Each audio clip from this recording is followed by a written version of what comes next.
Hola amigos, hoy tenemos para vosotros una receta fantástica y es nuestro helado de chocolate. Helado muy fácil de hacer, sin máquina heladora, con solo 3 ingredientes y va a salir siempre espectacular. Vamos con los ingredientes. 2 tazas o 480 mililitros de crema de leche o nata líquida.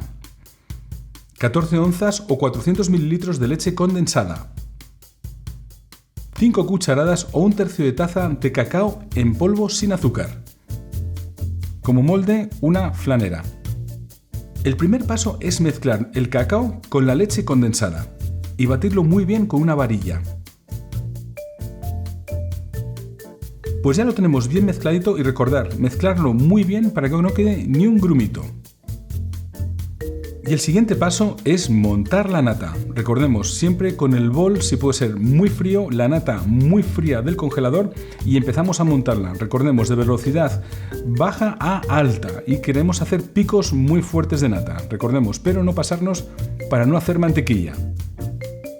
Pues ya tenemos nuestra nata montada y el siguiente paso es ya mezclar nuestro chocolate con la nata. Recordemos, lo vamos a hacer de poquitos a poquitos. Y lo mezclamos con movimientos envolventes, siempre para que no nos pierda el aire la nata.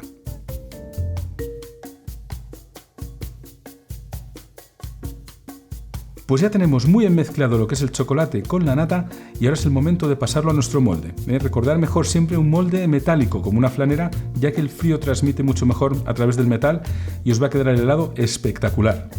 Bueno, ya tenemos nuestro helado en el molde y ahora es el momento de llevarlo al congelador y lo tenemos que dejar durante mínimo 6 a 8 horas. Cuanto más tiempo mejor, así se queda más sólido y mucho más rico.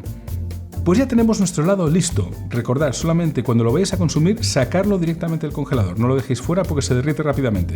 Así que nada, que lo disfrutéis y bueno, os mandamos un abrazo, un beso muy grande y hasta la próxima. ¡Chao amigos!